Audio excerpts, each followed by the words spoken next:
Order.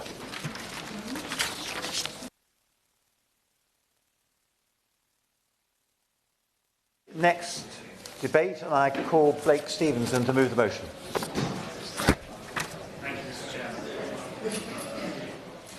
Thank you, Mr. Chairman. It's a pleasure to serve under your chairmanship. Are we waiting for Government Minister, perhaps? Or? No, you can go far away, far away. I beg to move that this House has considered the performance of Thameslink services. So many of my constituents in mid-Bedfordshire rely on Thameslink services on the Bedford line to get to work or to get into London for leisure. Around 1.5 million passengers use Harlington and Flitwick stations in my constituency each year to meet friends, go shopping and take advantage of everything our capital has to offer. Commuters from Flitwick or Harlington station might also take advantage of convenient connection that Thameslink offers them to our local airport in Luton, or perhaps utilise the Thameslink direct connections to Gatwick Airport slightly further afield. I know, because I've spent much of my career commuting to work on Thameslink services, that many constituents in the eastern part of mid-Bedfordshire also rely on services from the Arlesey and Hitchin stations on the East Coast Main Line in the constituency of my honourable friend and predecessor, the member for Hitchin. And many others will use Thameslink services. From stations including Bedford, Leagrave and Luton. I'll give way to the honourable member. The honourable member and for the important debate he secured today. Just like him, I've been a regular user of services both in his constituency and mine from Thameslink, and just like so many of my constituents, I've been consistently let down by them. Their two most common bugbears are the lack of drivers to ensure that they can consistently be putting on the services they're advertising, which should seem the bare minimum, and the fact that when those services do go wrong, their way home, their route home, those emergency routes from taxis, from buses, which is so important in rural communities like ours, feel like an afterthought. Would he agree with me that making sure adequate drivers are secured for the line and making sure we get back to putting passengers at the heart of our rail operations is going to be fundamental to delivering rail services my community and his desperately need? Blake Stevenson. I absolutely agree with the honourable gentleman, and I thank him for joining this debate, which is an important one for communities across Bedfordshire who rely so heavily on the railway services for leisure, but also for work. And the disruption is also having a huge impact on our economy, which I'll come on to later in the speech. In this, very briefly, because it's only a half-an-hour debate, but I thank you. Can I first of all commend the honourable gentleman? Looking at his background and the work he's done in this, he's been very much to the fore in presenting the issue for those who, disabled people who use trains on a regular basis. He's done that, and I just want to say to Christopher that it's something that should be happening everywhere in this great United Kingdom. But does the honourable gentleman agree with me that disabled people, those who are in wheelchairs, those who have mobility issues, vision issues, that they deserve the same quality of service no matter where they are in this United Kingdom? Blake Stevenson. I thank the honourable gentleman, and I couldn't agree more. And I will make reference in my speech to a need for free step access to Harlington and Flitwick stations. And I know that that's something that is necessary right across the country for the reasons the honourable gentleman has made. In this debate, I will focus in particular on these Thameslink services on the Bedford line and the East Coast Main Line, which my constituents use on a regular basis. As I say, Mr Chairman, since I first moved to mid-Bedfordshire more than a decade ago, I've been a regular user of the Thameslink. But it feels to me and to many of the constituents that I speak to about Thameslink that something has gone wrong. Too often, overcrowded, standing room-only carriages have become the norm. Too often, the timetable is merely a guideline and not a rule book for when trains will arrive. And we pay more and more each year for services which deliver less and less. A season ticket from Flitwick into Farringdon at about £5,500 per year. When I was drawn for this debate, I launched a local survey of residents to hear their experiences of travel on Thameslink. 57% of respondents told me that they thought the service was poor. 80% told me that they had been impacted by a cancellation in the past month, and 88% told me that they had experienced a delay of more than 10 minutes. These are not healthy statistics. I wanted to share some of the things that people in mid-Bedfordshire told me about the impact that the poor service is having on them. Callum from Flitwick told me trains are subject to delays or cancellations at very short notice. On one occasion, I was on the platform and the train was cancelled with only 1 or 2 minutes notice before it was due to arrive, even though Thameslink must have known that it hadn't left the previous station, Bedford, at least 10 minutes before it was due to arrive at Flitwick. Tracy from Haynes would happily use the train from Flitwick to Gatwick but it's too unreliable. They have to use the car instead. Kate told me that despite travelling just once or twice a week, she has had to make 5 delay repay claims in the past month. Stephanie from Flitwick told me, this train service is appalling. We very nearly missed our Eurostar despite leaving hours to spare. It's got to the stage that we dread using the service and are always worried about being stranded in London. And Jeanette from Malden noted that Flitwick is often cancelled as our return stop from London where there have been delays. This is usually only advised once we're on the train, leading to frustrated passengers disembarking at Luton. I hope that these examples of the hundreds of comments that I've received from residents make clear the problem. Too often, Thameslink services are unreliable, late or cancelled. Too often, my constituents are stranded when their stop is cancelled whilst they're sat on a Thameslink train. Too often, taking the train is simply not an option for people in mid-Bedfordshire. It shouldn't be this way. And for commuters in Flitwick and Harlington, the frustration of unreliable services is compounded by the frustrations caused by the failure of Network Rail to deliver step-free access programmes at pace. If we want people to use the train, we must make it easier for them to do so, because for too long, things haven't been getting better.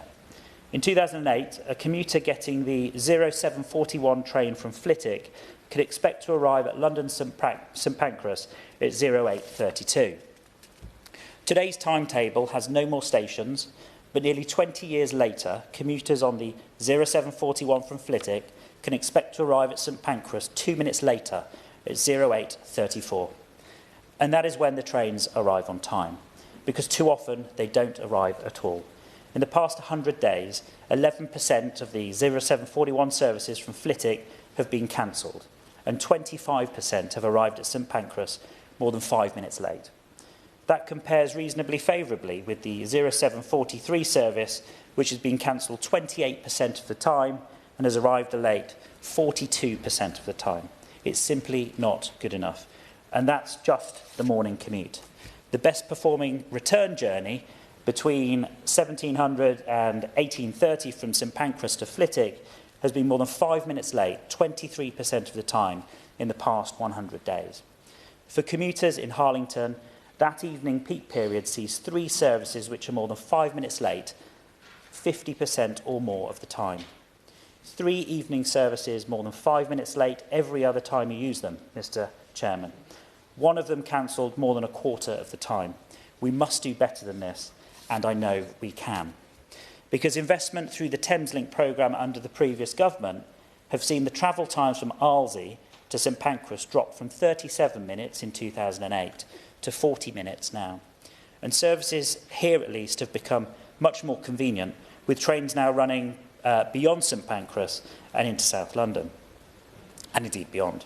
Of course, even here, there have been problems with delays and cancellations, as the right honourable gentleman from Hitchin knows too well. And the East Coast mainland section of Thameslink will face its own future pressures, and I'll address some of those challenges later on in this speech. Mr. Chairman, the picture I've painted is of an underperforming service which is letting my constituents down. And there are plenty of other statistics I could cite to back that up. Now, this really matters to my constituents who suffer the inconvenience of this service in their daily lives, but it should matter to the government in the big picture sense too. Quick, reliable trains into London help us improve UK productivity, with fewer working hours lost on station platforms and more workers at their desks growing the economy. They also allow for better economic ties between places like mid-Bedfordshire and our capital, and makes it easier for local people to set up and run growing businesses, and that helps deliver on the government's mission for economic growth. A well-performing Thameslink service is vital to supporting the economic growth of the Oxford to Cambridge Growth Corridor, one of this government's central missions. Thameslink services already link London to Cambridge, but they will one day also link London with East-West Rail at Cambridge, Tempsford and Bedford. If we want to maximise the return on investment of that infrastructure project, then its connections into the wider train network need to be fast and reliable. And that takes me nicely into the next section of this speech, because what I'd like to see as an outcome from this debate is a strategy to improve not just Thameslink services we have today, but also one that starts thinking about the Thameslink service we will need for tomorrow. On the Thameslink line, we've already seen the booming success that new onward connections can bring.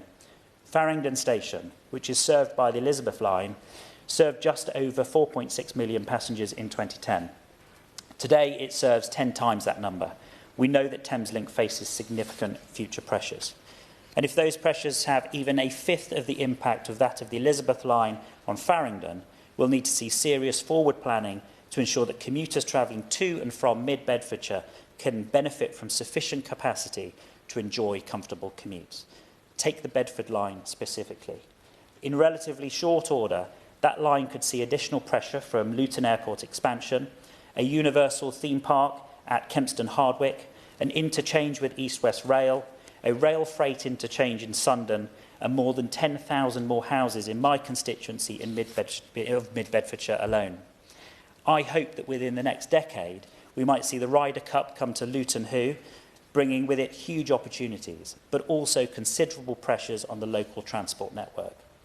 If we're to ensure that comfortable travel on the Bedford line is the norm and not the exception, and I do not think that that is too much to aspire to, then we must start doing the long-term legwork now to put the capacity in place, because the capacity is simply not there at the moment. Overcrowded trains at peak times are now the norm, not the exception. The timetable shows this. If you go on the Thameslink website, you'll see that the vast majority of morning and evening commuter services are filled with the red of standing room only trains. We need more capacity now, so that my constituents don't have to resign themselves to a cramped standing commute every day, but we particularly need more capacity on the Bedford line to cope with the challenges of tomorrow. Do not misunderstand me, Mr. Chairman. I know that work is already being done on this. I met with Thameslink recently, and I set out some of the challenges my constituents and I foresee over the coming years. I know from my discussions with the Mayor of Bedford that significant progress is being made on the construction of Wixham Station, which will serve the new town of Wixhams in my constituency. But with the government's nationalisation agenda pressing ahead, it will be ministers who will oversee much of the future planning here. And so it is incumbent on ministers to understand the challenges and opportunities facing our communities. Because it is so important that we get this right. It is important for commuters using Flitwick, Harlington, and indeed, hopefully, soon Wixham Station to get into work in the morning. It is important for all of the businesses growing in mid-Bedfordshire who are reliant on a good rail connection to do business in London and across our region. And it is vital for the government's growth agenda. If we want to take advantage of the potential expansion of Luton Airport to grow the economy, we must get people there comfortably and quickly. If we want to get the best bang for taxpayers' buck on East West Rail, we need a Thameslink service reliable enough for people to count on making their connection train at Bedford. If we want to take advantage of the economic game changer that is Universal planned theme park at Kempston Hardwick, we must provide sufficient transport capacity to get people there. And more generally, Mr. Chairman, if we would like to grow the tourism economy in Bedfordshire, as I would, then a Thameslink service that works is simply a vital part of the jigsaw. People will not come and visit our towns and villages, spend money in our shops, and enjoy a pint in our pubs if we make the process of getting here difficult and uncomfortable. Of course, as I said earlier, it is not just the Bedford line which my constituents in mid-Bedfordshire rely on. For many commuters in the eastern part of my constituency, Thameslink services at Arlesey and Hitchin play a crucial role in their daily commutes, and I know that that line is not immune from pressures of its own. Planned housing growth right the way down the line will have a significant impact on capacity pressures over the coming years, as will the line's own interchange with the East West Rail at Tempsford and the potential housing growth that the government might like to put forward there. Significant development at Tempsford would require really concentrated efforts to increase capacity, in particular to avoid services into London becoming standing room only further down the line. Of course, any increase in capacity on this line are made much more challenging by the limitations placed on the services by the Digswell Viaduct and the Welwyn North Station, where the line bottlenecks and drops from 4 tracks to 2. When ministers take full control over services on this line, they'll need to have a plan for how the network can cope with future development plans being pushed forward elsewhere in government. As I conclude, Mr. Chairman, I'd like to touch on the government's plan for rail nationalisation. Well, I say plan, but at the moment I'm unclear if that is the right word. If I've understood the various announcements made so far on rail correctly, the government will be nationalising Go via Thameslink, but they cannot say when they will do that. There will be a central unified rail system under Great British Railways, except in areas where mayors have requested rail powers under English devolution plans. Great British Railway will be directly accountable to ministers and mayors, but there will also be a new quango, the rail watchdog, presumably to make sure that ministers and mayors are doing their job and improving passenger experience. The watchdog will refer poor performance to a regulator, not ministers. One of the focuses of renationalisation set out in the Labour Party manifesto was affordability, but ministers are now briefing that the savings are minimal and fares are likely to keep going up. My constituents need a clear plan to improve our rail network. So far, it is far from clear how, if at all, the government's renationalisation plans will do that. I look forward to hearing the Minister set out exactly how they plan to make services more reliable, expand capacity, keep fares down, now and in the future. It's what our constituents deserve from the government. Thank you, Mr. Chair. The question is that this House has considered the performance of Thameslink train services. Minister. Thank you, Sir Christopher, and a pleasure to see you in the chair. I want to start by congratulating, of course, the Honourable Member for Mid-Bedfordshire for securing this debate and providing the opportunity, really, to discuss the performance of Thameslink services. And I thank honourable members who have also interjected at points there, which I will try and address in my response. The government recognises the crucial role of the rail network and what it plays in terms of supporting economic development, housing and employment growth, tourism and supporting environmental benefits. That is why we've made fixing Britain's railway our top transport priority. We need to improve services for passengers and deliver better value for money for the taxpayer. I recognise that performance on Thameslink, operated by GTR, has not been where we expect it to be, and passengers deserve better. Thameslink passengers have faced recent disruption caused by a variety of network rail infrastructure incidents, but also a high level of cancellations due to train crew availability. And these were particularly high during the final few months of last year. I know that cancellations, especially those made close to the time of travel, can be very inconvenient for passengers, disrupting their lives and making it difficult for them to travel with confidence. I will indeed.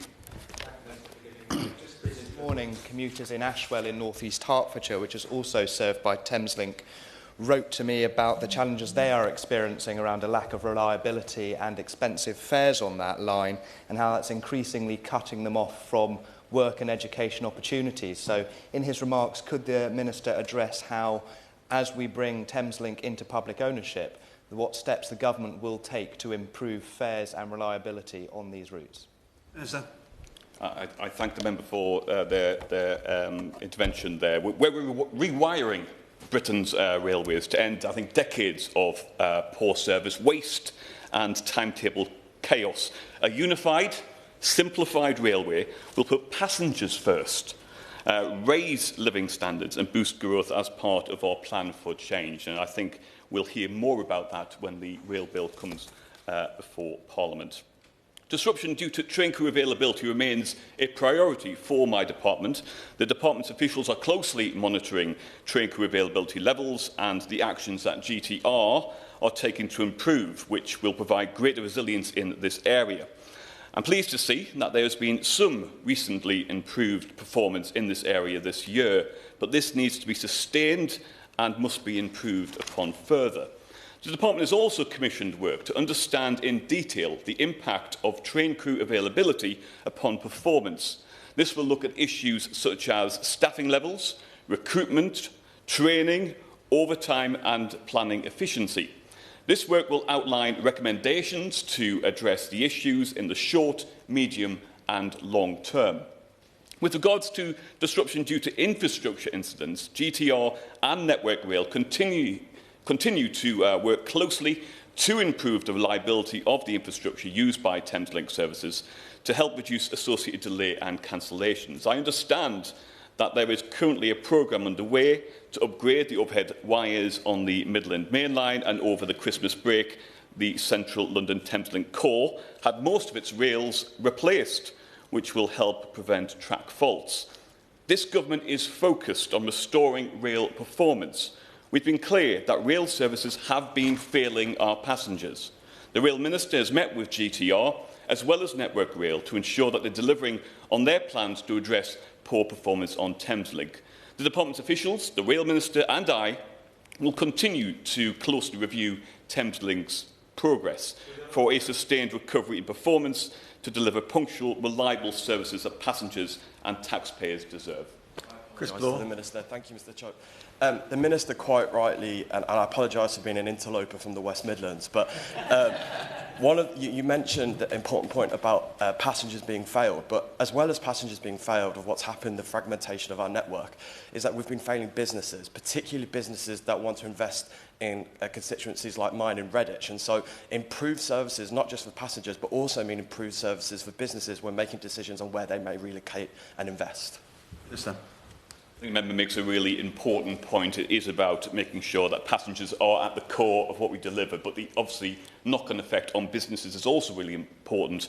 But also in terms of GBR's focus will also be on freight. How do we get some of that cargo that's transported by our roads onto our trains as well? The member for Hitchin talked a little bit about the need to get more train crew and obviously, GTR is particularly vulnerable to the effects of train crew availability issues. It tends to be the availability rather than the number of train crew there. Cancellations attributed to train crew make up 50% of all Thameslink's cancellations, and that's largely due to kind of historic terms and conditions and legacy agreements, which mean a high level of reliance on rest day working.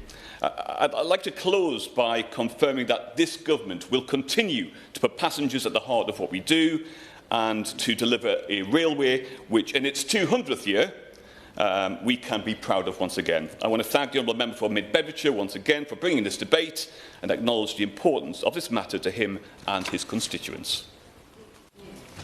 The question is that this House has considered the performance of Thameslink train services. As many of them say aye. Anybody? Aye? Of the contrary, no. And I think the ayes have it. The ayes have it. Order, order. The sitting is suspended until 2:30 p.m.